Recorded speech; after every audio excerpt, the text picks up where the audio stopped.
Israel फिलिस्तीन युद्ध में रूस की एंट्री।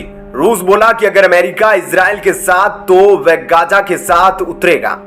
उधर इजराइल का बदला भारत ने ब्लॉक करके लिया। इजराइल ने तबाही मचाई। दोस्तों, सबसे पहले तो आपको बता दें कि अब इजराइल और फिलिस्तीन युद्ध में जो अमेरिका ने हथियार प्रोवाइड किए थे, उन हथियारों की मदद से रूस खपा है और रूस ने सीधे सीधे वार्निंग दी है कि उससे बुरा अब कोई नहीं होगा और अब वह जंग में उतरेगा। और सिर्फ इतना ही नहीं दोस्तों, अब फिलिस्तीन के राष्ट्रपति अब्बास जो है वह अब पुतिन से मिलने के लिए दोनों के बीच बातचीत शुरू हो गई है। क्या कुछ खास है हम आपको डिटेल में बताएंगे, लेकिन उससे पहले आपको बता दें कि रूस ने क्या कुछ बोला है और अब कैसे रूस की एंट्री हुई है। दरअसल अब रूस ने आशंका जताई कि तीसरे पक्ष के शामिल होने से खतरा बहुत ज्यादा बढ़ जाएगा। इसलिए रूस ने चेतावनी दी कि अगर अन्य पक्ष शामिल हुआ तो लड़ाई फैल सकती है। और रूस ने यह बयान संयुक्त राष्ट्र अमेरिका की घोषणा के बाद लिया है कि वह गाजा तक हथियारों को पहुंचने से रोकने के लिए भूमध्य सागर में एक सैन्य विमान वाहक तैनात करेगा। इसके अलावा रूसी विदेश मंत्री सरगेई लावरोव ने इजराइल और फिलिस्तीनी दोनों क्षेत्रों में हिंसा की निंदा की और शांति की वापसी की अपील की है। इसके अलावा आपको बता दें कि फिलिस्तीनी राष्ट्रपति महमूद अब्बास अब मॉस्को जा रहे हैं पुतिन से मिलने, क्योंकि ऐसा माना जाता है कि दुश्मन का दुश्मन दोस्त होता है, लेकिन दोस्त का दुश्मन भी दुश्मन ही होता है। इसलिए पुतिन अब मोहम्मद अब्बास से मिलेंगे और पुतिन अब खुलकर फिलिस्तीन के समर्थन में आकर खड़े हो गए हैं, क्योंकि अमेरिका इजराइल का साथ दे रहा है और पुतिन इस मौके को हाथ से जाने नहीं देना चाहते। और इस दौरान ईरान की भी भूमिका महत्वपूर्ण है। यहाँ दो चीजों को जोड़कर देखा जा रहा है, जहां एक तरफ हमास के सीनियर लीडर यह कह रहे हैं कि सहयोगी हमारी मदद के लिए तैयार है, दूसरी तरफ यह है कि फिलिस्तीन प्रेसिडेंट की जल्द ही पुतिन से मुलाकात होगी। ऐसे में कई सवाल उठ रहे हैं, जैसे कि फिलिस्तीनी प्रेसिडेंट की पुतिन से मुलाकात का मतलब क्या है, जिन सहयोगियों की बात हमास कर रहा है वह कौन है, क्या हमास के ऑपरेशन के पीछे ईरान रूस का सपोर्ट है, क्या हमास सिर्फ यूएस को ट्रैप में फंसाने का मोहरा है, क्या अमेरिका और उसके विरोधियों के बीच इजराइल पिस गया है। ऐसे में ईरान इतना सब कुछ अंदर ही अंदर करता रहा और ईरान को पता भी नहीं चला, लेकिन अब जब यह युद्ध इतना बढ़ चुका है तो अब अमेरिका और इजराइल ईरान को इसके लपेटे में ले सकते हैं। इन सब चीजों के बीच अब इजराइल का बदला लेते हुए भारत ने भी हमास के ऊपर एक बड़ा एक्शन लिया है। दरअसल इस्लामी हैकर लगातार इजराइल के ऊपर टारगेट कर रहे थे। इस बीच इंडियन हैकर्स ने उनकी ऑफिशियल वेबसाइट को टेक डाउन कर दिया। इसके अलावा इजराइल भी अभी तक हमास के खिलाफ काफी कुछ कार्रवाई कर चुका है और इजरायली एयरफोर्स ने भारी भरकम बमबारी करते हुए गाजा पट्टी में मौजूद 3 मस्जिदों को बर्बाद कर दिया है, जिनका इस्तेमाल हमास के आतंकवादी छुपने के लिए कर रहे थे। इसके अलावा भी गाजा पट्टी पर मौजूद दर्जनों बिल्डिंगों पर इजराइल द्वारा बमबारी की गई और हमास के महत्वपूर्ण अड्डों को भी तबाह कर दिया गया। इसके अलावा इजराइल की सेना भी जमीन पर बड़ा मिलिट्री ऑपरेशन शुरू कर चुकी है, जिसके तहत फिलिस्तीन में हमास का पूरी तरह खात्मा करने के लिए बड़े कदम उठाए जा रहे हैं।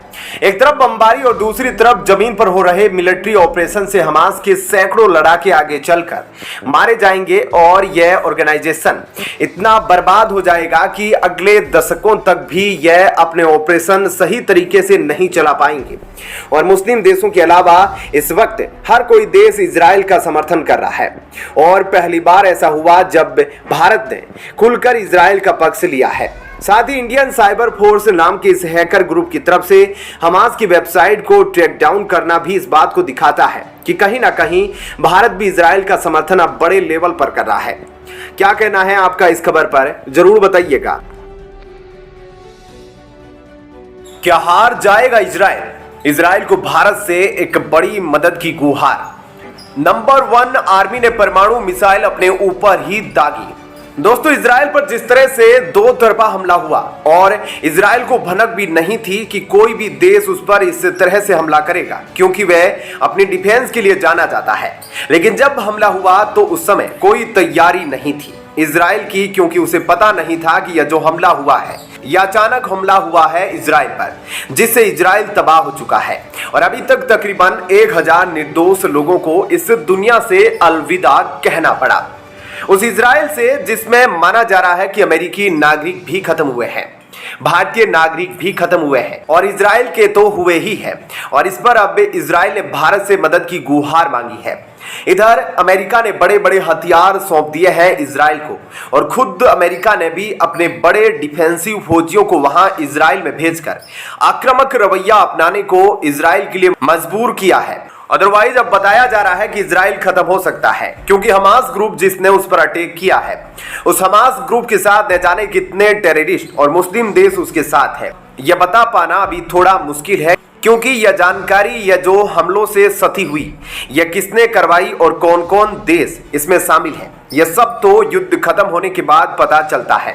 लेकिन अभी तक जितने भी सबूत सामने आ रहे हैं उसमें यह बताया जा रहा है कि ईरान वह देश है जो साथ दे रहा है। इसके अलावा पाकिस्तान भी साथ दे रहा है और तुर्की भी साथ दे रहा है। यह सब दावे किए जा रहे हैं, लेकिन इन सब के दावे कितने सही होंगे यह तो हाई इंटेलिजेंस टीम वहां जांच करेगी। युद्ध खत्म होने के बाद तब पता चलेगा। उधर इजराइल को भारत से मदद की गुहार है।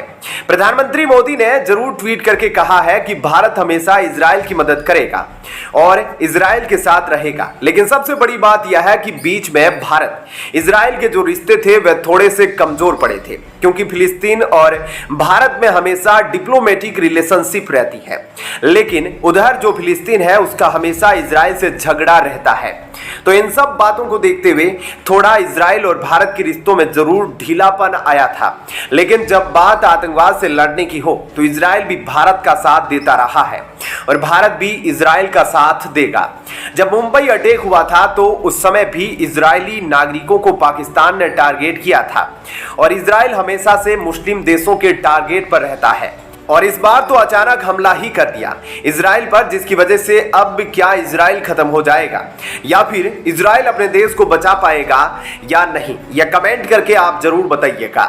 इसके अलावा पाकिस्तान ने परमाणु मिसाइल अपने ऊपर ही कैसे दाग ली, वहां के फौजियों ने उसके बारे में आपको अब थोड़ा सा बताते हैं। दरअसल पाकिस्तान आर्मी द्वारा न्यूक्लियर मिसाइल शाहीन 3 का टेस्ट यानी ट्रायल किया जा रहा था। उसमें कुछ गड़बड़ हो गई जिसकी वजह से वह मिसाइल पाकिस्तान में ही जा गिरी। इस दौरान काफी तेज ब्लास्ट की आवाज सुनने को मिली। इस दौरान काफी लोगों का नुकसान भी हुआ और यह ब्लास्ट इतना तेज था कि इसकी आवाज तकरीबन 50 किलोमीटर दूर तक सुनाई दी। ऐसे में जो दूसरे देशों के लिए गलत सोचते हैं उसके साथ तो गलत होना ही होता है और यही पाकिस्तान के साथ हुआ है। तो पाकिस्तान इससे जरूर सीखेगा कि उसे बाकी देश के बारे में अच्छा ही सोचना चाहिए और जो इजराइल को खत्म करने के लिए पाकिस्तान मदद कर रहा है, हमास को उसे खत्म करना चाहिए। साथ ही भारत से भी इजराइल मदद की उम्मीद कर रहा है। इजराइल चाहता है कि इस मुश्किल की घड़ी में भारत उसकी मदद करे और साथ ही इजराइल ने पीएम मोदी और भारत को धन्यवाद भी दिया है क्योंकि भारत इस मुश्किल घड़ी में इजराइल को सपोर्ट कर रहा है। दोस्तों, ऐसे में इन तमाम खबरों के बारे में आपकी क्या राय है, हमें कमेंट करके जरूर बताइएगा।